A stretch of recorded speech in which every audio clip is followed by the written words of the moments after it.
Meus amados irmãos, graça e paz da parte do nosso Senhor Jesus Cristo. Mais uma vez, estamos aqui felizes por ter a oportunidade de compartilhar da palavra de Deus com os amados irmãos. E temos hoje como texto para essa noite de terça-feira o Salmo 65. Então peço que você abra sua Bíblia no Salmo 65. Ações de graças pelas bênçãos das searas. Salmo de Davi, que nos diz o seguinte: a ti, ó Deus, confiança e louvor em Sião, e a ti se pagará o voto. Ó tu que escutas a oração, a ti virão todos os homens, por causa de suas iniquidades. Se prevalecem as nossas transgressões, tu nolas perdoas. Bem-aventurado aquele a quem escolhes e aproximas de ti, para que assista nos teus átrios. Ficaremos satisfeitos com a bondade da tua casa, o teu santo templo. Com tremendos feitos nos respondes em justiça, ó Deus, Salvador nosso, esperança de todos os confins da terra e dos mares longínquos, que por tua força consolidas os montes cingidos de poder, que aplacas o rugir dos mares, o ruído das suas ondas e o tumulto das gentes. Os que habitam nos confins da terra temem os teus sinais. Os que vêm do oriente e do ocidente, tu os fazes exultar de júbilo. Tu visitas a terra e a regas. Tu a enriqueces copiosamente. Os ribeiros de Deus são abundantes de água. Preparas o cereal, porque para isso a dispões, regando-lhe os sulcos, aplanando-lhe as leivas. Tu a amoleces com chuviscos e lhe abençoas a produção. Coroas o ano da tua bondade, as tuas pegadas destilam fartura. Destilam sobre as pastagens do deserto, e de júbilo se revestem os outeiros. Os campos cobrem-se de rebanhos, e os vales vestem-se de espigas, exultam de alegria e cantam. Que nessa noite possamos entender um pouco mais do caráter gracioso e bondoso de Deus para conosco, através desse cântico destinado a render graças ao Senhor pelas bênçãos das searas. O salmo que aqui nós temos é em ação de graças pelas bênçãos das searas. A economia agrícola de Israel dependia muito das chuvas, mas elas variavam de intensidade. O Salmo 65 celebra o fato de Deus enviar chuva em resposta à oração. E interessante que, analisando esse salmo para trazer hoje a palavra aos irmãos, eu me lembrava muito de quantas e quantas vezes durante a nossa existência oramos por chuva. Oramos para que Deus nos respondesse a oração com muita chuva. E é um hino de agradecimento a Deus, porque Deus cuida do bem-estar físico do seu povo. Às vezes a gente faz uma oração pedindo chuva, e é uma coisa que parece pequena aos olhos de muitos, e tem gente que responde: você está orando por chuva, Deus está preocupado com muitas outras coisas. Chuva, ele não vai se preocupar com a chuva, ele se preocupa sim com o bem-estar físico do seu povo. Ele cuida desse bem-estar, e a chuva era tão necessária para eles quanto é para nós, não somente para o consumo da água, mas também para que haja a movimentação dessa economia agrícola, que em certo ponto nós ainda temos muito da nossa economia sendo movida com a agricultura, e dependemos da chuva mandada por Deus. E na primeira parte dessa meditação nós vamos ver que, atendendo às orações do seu povo, Deus perdoa os seus pecados, a fim de que possam continuar a desfrutar das suas bênçãos, da comunhão com Ele no seu tempo. A maior das bênçãos é estar com Deus, é estar próximo de Deus. E o Senhor perdoa os pecados dos seus, para que eles continuem a desfrutar das bênçãos da comunhão com Ele no seu tempo. Depois isso no versículo 1 até o versículo 3. Numa segunda parte, a gente vai ver que Deus ali ordena os assuntos no mundo de tal maneira que a turbulência internacional é acalmada e Israel fica segura nas suas terras, dos versículos 4 até o versículo 8. E por último, que Deus transforma a terra prometida num verdadeiro jardim do Éden, nos versículos 9 até o versículo 13. Então, vamos a essa reflexão, voltando lá para o versículo de número 1 que diz: a ti, ó Deus, confiança e louvor em Sião, a ti se pagará o voto. Porque sempre, ou quase sempre, os salmistas utilizam Sião, né? Porque aqui, a ti, ó Deus, confiança e louvor em Sião. Porque Sião é a localização do templo. É o lugar que Deus escolheu como a sua morada. E para onde deveriam ser dirigidos os louvores. Então, é em Sião em que as pessoas estão localizadas, juntamente com o templo de Deus, e onde para ali devem ser dirigidos os louvores. Por isso que ele diz: a ti confiança e louvor em Sião. E ele diz: a ti se pagará o voto. Quando apresentavam as suas petições diante do Senhor, geralmente as pessoas, os israelitas, muitas vezes prometiam oferecer sacrifícios a Deus em resposta às suas orações. E aqui, obviamente, o Senhor responde às orações pedindo chuva. E o salmista ratifica a disposição dessas pessoas que tanto oraram e que tiveram a sua oração respondida em cumprir o seu voto. Então, a ti, Senhor, se pagará o voto. Me lembro de um senhor que conheço que na época de ali 2007 orou bastante na beira ali do açude de Boqueirão, pedindo que Deus mandasse chuva e que Boqueirão sangrasse.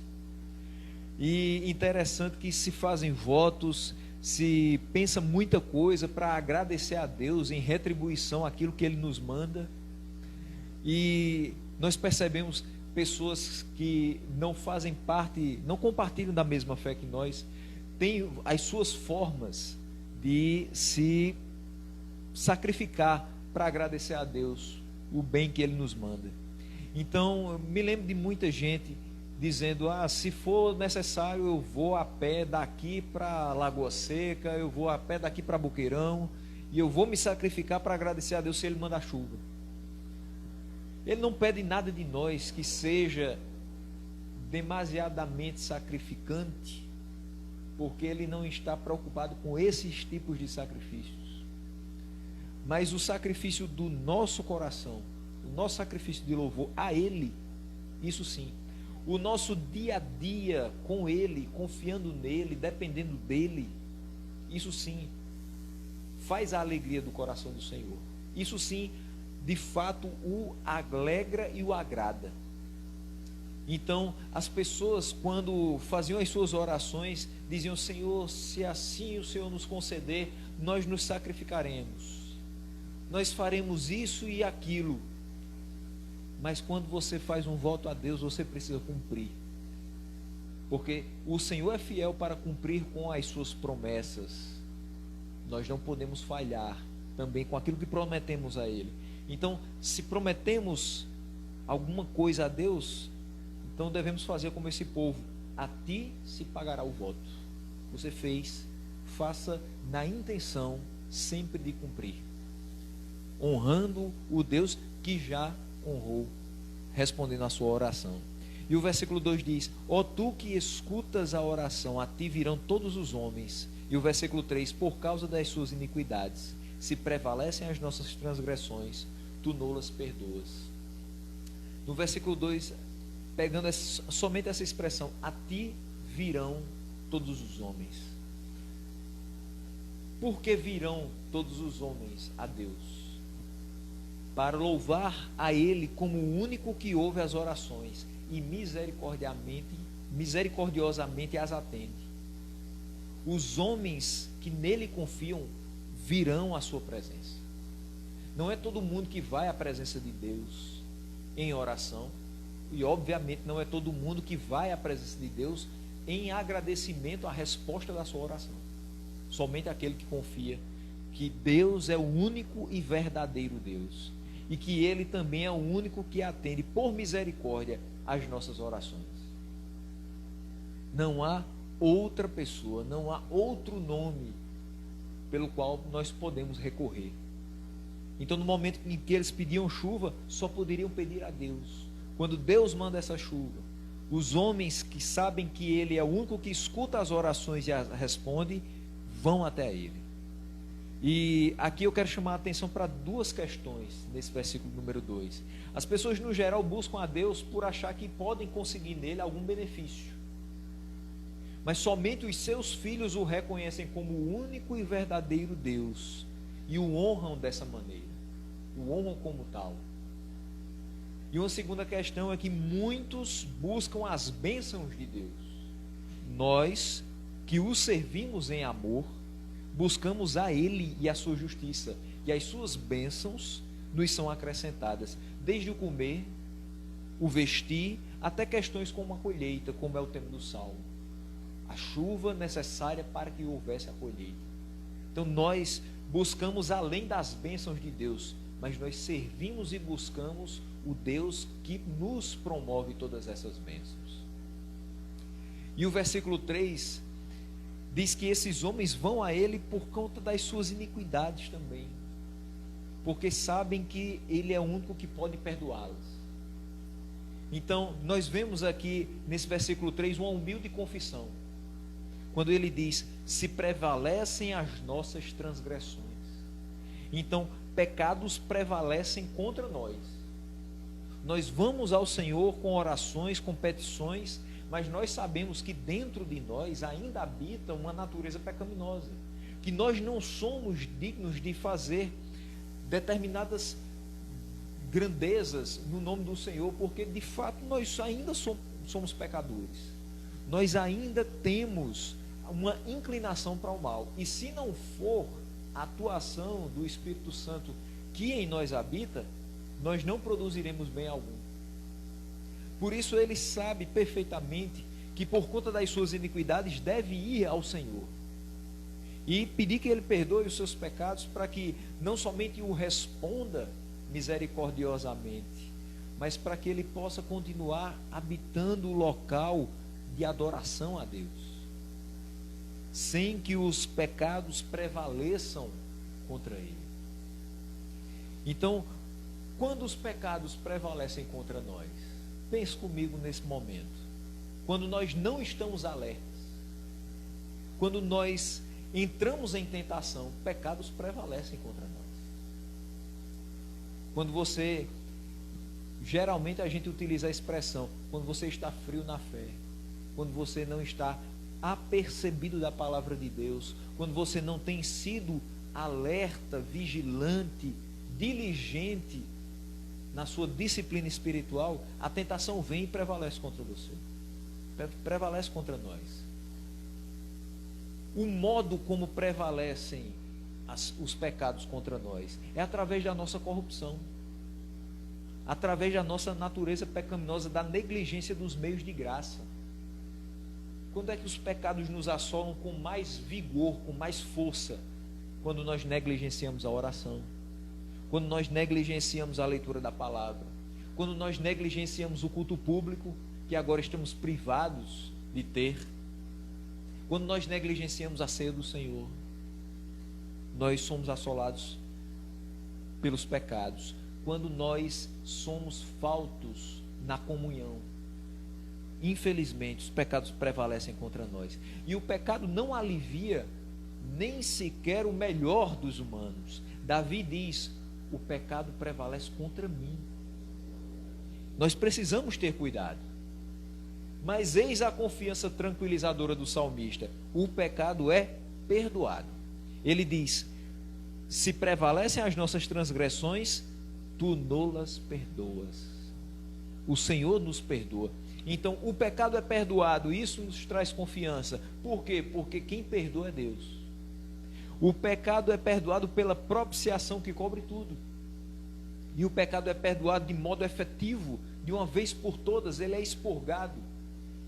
E de modo abrangente, as nossas transgressões. não só a minha, não só a sua, mas de todo aquele que se dobra diante do Senhor e pede perdão pelos seus pecados. Nós temos a certeza de que Ele nos perdoa. E tem um objetivo muito salutar em tudo isso. A partir do versículo 4 nós vamos ver, quando ele diz: bem-aventurado aquele a quem escolhes e aproximas de ti, para que assista nos teus atos. Ficaremos satisfeitos com a bondade de tua casa, o teu santo templo. Ou seja, o Senhor perdoa as nossas transgressões e o Senhor ouve as nossas orações. E tudo isso para que, quando a gente, perdoado, começar a reconhecer a bondade do Senhor, Ele a nos responder com misericórdia, nós possamos a cada dia estar mais próximos dEle. Bem-aventurado aquele a quem escolhes e aproximas de ti. Hoje nós estamos distantes uns dos outros, mas eu espero cada dia mais próximos de Deus. A nossa confiança, a nossa fé, a nossa alegria com a bondade de Deus deve estar nos aproximando mais e mais dele. E a sua misericórdia nos mantém também próximos dele. Interessante, nesse versículo 4 nós temos um tratado sobre a obra de Deus em nosso favor. Porque a graça gratuita de Deus é a fonte de bênção do salmista. E nesse caso, a maior das bênçãos, estar perto de Deus. O privilégio de estar próximo de Deus. E esse versículo é um tratado sobre a obra divina no nosso favor, semelhante ao que vemos em Romanos 8, 29 e 30. Veja, bem-aventurado aquele a quem escolhes. Ou seja, Deus nos escolheu, Deus nos elegeu por graça. Tudo é graça. Nós não fomos até Ele. Todas as religiões do mundo apontam para você fazendo sacrifícios à divindade, você fazendo movimentos em direção à divindade. E nós olhamos para o cristianismo, olhamos para a palavra de Deus e vemos Deus se voltando para nós, Deus nos atraindo para Ele, Deus indo nos buscar de um lamaçal do pecado e trazendo para perto de si. Deus nos elegeu por graça. Deus em Cristo nos adotou, nos aproxima dele, traz para a família dele. Deus em Cristo nos adotou e nos trouxe para perto dele como filhos amados. Não só isso, o sacrifício de Cristo nos garantiu o perdão dos pecados. O sangue de Jesus Cristo nos justificou e nos fez aptos a estar na presença de Deus, na presença de Deus Pai, sem que haja mais qualquer condenação sobre nós. Pela presença do Espírito Santo em nós, nós vamos perseverar até o final. Por isso que ele diz aqui: aproximas de ti para que assista nos teus atos, para que permaneça nos teus atos. E nós vamos ficar satisfeitos com a bondade da casa do Senhor. Então a nossa satisfação está em Deus e em habitar na sua casa por longos dias, como diz o mesmo salmista Davi lá no Salmo 23. Por fim, aqueles que o glorificam, tendo satisfação exclusivamente nele, também serão glorificados. Perceba, nós fomos eleitos, adotados, justificados dos nossos pecados. Pela presença do Espírito Santo, nós somos levados a perseverar até o fim, para que chegue o momento da nossa glorificação. Durante todo esse processo, é necessário que estejamos a glorificar o nome do Senhor e nos satisfazer plenamente nele. E não é difícil satisfazer-se naquele que tem tremendos feitos, naquele que é maravilhoso e poderoso e nos mostra todos os dias a sua fidelidade. Diz o versículo 5: com tremendos feitos nos respondeu em tua justiça, ó Deus, Salvador nosso, esperança de todos os confins da terra e dos mares longínquos. Deus não é uma divindade distante, que nada tem a ver com a sua criação. Ele não criou todas as coisas e depois se afastou dessa criação. Pelo contrário, ele responde à oração do seu povo, intervindo na história e especificamente na vida do seu povo. Ele nos mostra que é um Deus que se importa, é um Deus que intervém para o bem daqueles que o amam. A gente vê isso em Romanos 8:28. O salmista sabia que o Senhor não era outro Deus entre muitos, mas era o único Deus. Em todo o universo, Ele é o único Deus verdadeiro, o único em quem as pessoas podem perfeitamente depositar a sua esperança. Nesse momento que nós estamos vivendo, talvez boa parte das pessoas que não confiam no Senhor estejam procurando em quem confiar. E é certo que muito se fala, mas pouco se aproveita das falas que escutamos, a não ser que essas falas apontem para o único Deus verdadeiro. Qualquer coisa que seja apontada como nossa esperança em tempos de crise, em tempos de conflito, em tempos de angústia, mas que essa coisa não aponte para Deus, qualquer uma dessas coisas é totalmente dispensável. Nós só podemos colocar nossa esperança no único Deus verdadeiro, aquele que com misericórdia ouve a nossa oração e não somente manda chuva para que possamos colher, mas que mandará a cura e o alívio, não só para essa doença de agora, mas para muitas outras. Versículo 6 diz que por tua força consolidas os montes, cingido de poder, que aplacas o rugir dos mares, o ruído das suas ondas e o tumulto das gentes. Esses dois versículos nos mostram que o Deus da criação, que por meio do seu poder criou um mundo de ordem onde havia caos, estabelece de modo semelhante na redenção do seu povo uma ordem pacífica entre as nações, a fim de que Israel tenha tranquilidade na terra prometida. Do nada criou Deus os céus e a terra, e no meio de um caos Ele estabeleceu uma ordem na criação. No meio do caos, entre aspas, que vivemos, nós temos de maneira semelhante Deus colocando tudo em uma ordem pacífica, de modo que o seu povo tenha tranquilidade. Em meio a tudo isso que vemos e ouvimos, que presenciamos, que sentimos na pele, se estamos de fato arraigados no Senhor, nós sabemos que Ele colocará todas as coisas em ordem, para que o seu povo tenha tranquilidade. E quando ele se refere ao tumulto das gentes, quando Deus acalma a turbulência das gentes, das nações, que muitas vezes ameaçavam Israel, é semelhante a quando ele acalmou a turbulência das águas do caos. Se Deus acalma uma tempestade, quanto mais acalmar a situação em que nós estamos. Ele é poderoso para fazer tudo voltar ao seu normal.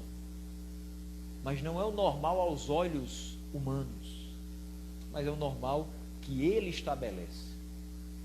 Versículo 8 diz: os que habitam nos confins da terra temem os teus sinais. Os que vêm do oriente e do ocidente, tu os fazes exultar de júbilo. É uma declaração que indica que a natureza universal do domínio de Deus, do oriente e do ocidente, os que vêm, tu os fazes exultar de júbilo.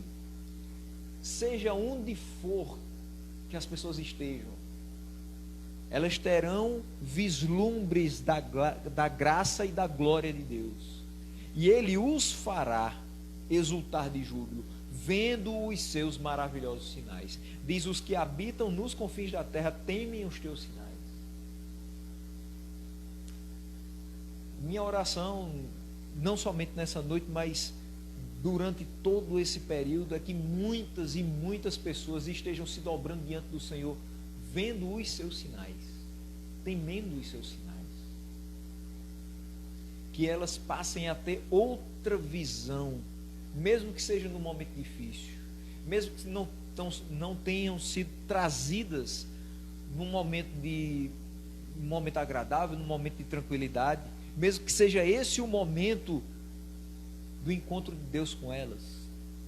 Mas eu peço muito a Ele que esse seja o momento do encontro com muitas pessoas que antes não temiam os seus sinais, mas agora observam e temem e vão exultar de júbilo quando virem o que faz o Deus que é o Deus do Oriente, que é o Deus do Ocidente, que é o Deus que domina completamente esse vasto universo.